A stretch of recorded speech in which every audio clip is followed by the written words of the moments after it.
കഴിഞ്ഞ ആഴ്ച 790 ബില്യൺ രൂപയുടെ ഡിഫൻസ് അക്വിസിഷൻ കൗൺസിൽ അംഗീകാരം നൽകിയതോടുകൂടി ഡിഫൻസ് സെക്ടറിലെ സ്റ്റോക്കുകൾ വീണ്ടും മാർക്കറ്റിൻ്റെ ശ്രദ്ധ ആകർഷിച്ചിരിക്കുകയാണ്. 2025 ഓഗസ്റ്റ് മാസത്തിലും 670 ബില്യൺ രൂപയുടെ ഡിഫൻസ് അക്വിസിഷൻ കൗൺസിൽ അംഗീകാരം നൽകിയിരുന്നു. അതായത് ഡിഫൻസ് സെക്ടറിലേക്ക് ഗവൺമെൻറ് ശ്രദ്ധ കേന്ദ്രീകരിക്കുന്നുവെന്നും ഈ സെക്ടർ വരും സമയങ്ങളിൽ ഡീസൻ്റ് പെർഫോമൻസ് നടത്താൻ സാധ്യതയുണ്ടെന്നും പല അനലിസ്റ്റുകളും അവകാശപ്പെടുന്നുണ്ട്. ഡിഫൻസ് അക്വിസിഷൻ കൗൺസിൽ 2026 ഫിനാൻഷ്യൽ ഇയറിൽ ഏകദേശം 2.5 ലക്ഷം കോടി രൂപയുടെ പ്രൊക്യൂർമെൻ്റാണ് അക്സെപ്റ്റൻസ് ഓഫ് നെസസിറ്റിയിൽ ഉൾക്കൊള്ളിച്ചിരിക്കുന്നത്. 2025 ഇത് 2.2 ലക്ഷം കോടിയുടേതായിരുന്നു. ഇവിടെ ഡിഫൻസ് എക്യുപ്മെൻറ്റ് പ്രൊക്യൂർമെൻറ്റിൽ തന്നെ ഡൊമസ്റ്റിക് പ്രൊക്യൂർമെൻറ്റ് 54% നിന്നും കഴിഞ്ഞ 5 വർഷം കൊണ്ട് 92% ഉയരുകയും ചെയ്തു. ഇത് ഡിഫൻസ് എക്യുപ്മെൻറ്റ് മാനുഫാക്ചറിംഗ് സെക്ടറിലെ സ്റ്റോക്കുകളെ സംബന്ധിച്ചിടത്തോളമുള്ള ഒരു പോസിറ്റീവ് അപ്ഡേറ്റ് ആണ്. മോത്തിലാൽ ഒസ്വാൾ, ഗോൾഡ്മാൻ സാൻസ് ഉൾപ്പെടെയുള്ള പല ബ്രോക്കേജ് ഏജൻസികളും ഡിഫൻസ് സെക്ടറിലെ സ്റ്റോക്കുകൾക്ക് ഹയർ സൈഡിലുള്ള ടാർഗറ്റ് നൽകിയിട്ടുണ്ട്. ഡിഫൻസ് സെക്ടറിൻ്റെ ടോട്ടൽ അഡ്രസ്സബിൾ മാർക്കറ്റിൽ വളരെ വലിയ കുതിച്ചുചാട്ടമാണ് വരാൻ പോകുന്നത് എന്ന് മോത്തിലാൽ ഒസ്വാളിൻ്റെയും ഗോൾഡ്മാൻ സാൻസിൻ്റെയും റിപ്പോർട്ടിൽ പ്രതിപാദിക്കുന്നു. 2.5 ട്രില്യൺ രൂപയുടെ ടോട്ടൽ അഡ്രസ്സബിൾ മാർക്കറ്റായി വളരാൻ പോവുകയാണ് ഡിഫൻസ് സെക്ടർ. ഈ ഫാക്റ്റുകളുടെ പശ്ചാത്തലത്തിൽ ഡിഫൻസ് സെക്ടറിലെ പല സ്റ്റോക്കുകൾക്കും അനലിസ്റ്റുകൾ ബൈ എന്ന റേറ്റിംഗും ഹയർ സൈഡിലുള്ള ടാർഗറ്റ് നൽകിയിട്ടുണ്ട്. ആൻറ്റിക്കി എന്ന ബ്രോക്കേജ് ഏജൻസിയുടെ റിപ്പോർട്ട് നമ്മൾ പരിശോധിച്ചാൽ 79,000 കോടി രൂപയുടെ ലാൻഡിംഗ് പ്ലാറ്റ്ഫോം ഡോക്ക് അക്വയർ ചെയ്യാൻ ഗവൺമെൻറ് ഓഫ് ഇന്ത്യക്ക് അല്ലെങ്കിൽ മിനിസ്ട്രി ഓഫ് ഡിഫൻസ് അംഗീകാരം നൽകിക്കഴിഞ്ഞു.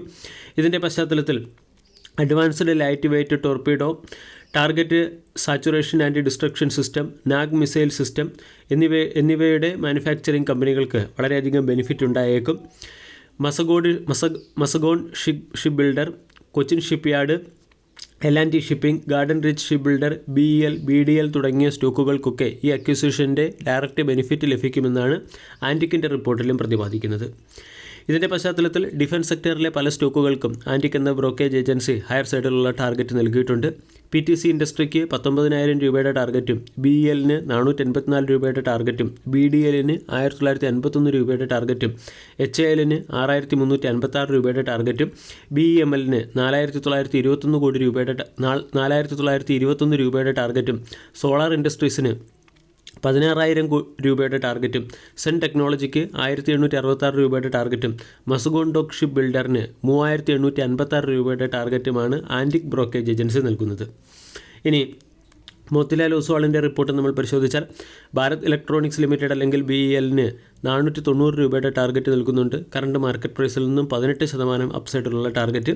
ഹിന്ദുസ്ഥാൻ എയറോനോട്ടിക്സ് ലിമിറ്റഡിന് 5,800 രൂപയുടെ 21% അപ്സൈഡിലുള്ള ടാർഗറ്റ്. ഭാരത് ഡൈനാമിക്സ് ലിമിറ്റഡിന് 23% അപ്സൈഡിൽ 1,900 രൂപയുടെ ടാർഗറ്റാണ് അനലിസ്റ്റുകൾ നൽകുന്നത്. BDL എന്ന സ്റ്റോക്കിൻ്റെ ചാർട്ട് പാറ്റേൺ നമ്മൾ പരിശോധിച്ചാൽ സ്റ്റോക്ക് മന്ത്ലി ക്യാൻഡിൽ പാറ്റേണിൽ ട്രെൻഡ് ലൈൻ സപ്പോർട്ടിന് അടുത്തായിട്ടാണ് ട്രേഡ് ചെയ്യുന്നത്. വീക്കിലി ക്യാൻഡിൽ പാറ്റേണിൽ കൺസോൾട്ടേഷൻ ഫേസിലാണ്. ഇവിടെ നിന്നും ബ്രേക്കൗട്ട് വരാം അല്ലെങ്കിൽ ബ്രേക്ക് ഡൗൺ വരാം. ബ്രേക്കൗട്ട് വരികയാണെങ്കിൽ 1,750, 2,000 തുടങ്ങിയ ലെവലുകളിലേക്ക് സ്റ്റോക്ക് ഉയർന്നേക്കും. ബ്രേക്ക് ഡൗൺ വരികയാണെങ്കിൽ 1,250 സ്ട്രോങ് സപ്പോർട്ടായി പ്രവർത്തിക്കുകയും ചെയ്യും. മറ്റൊരു സ്റ്റോക്ക് BEL ആണ്.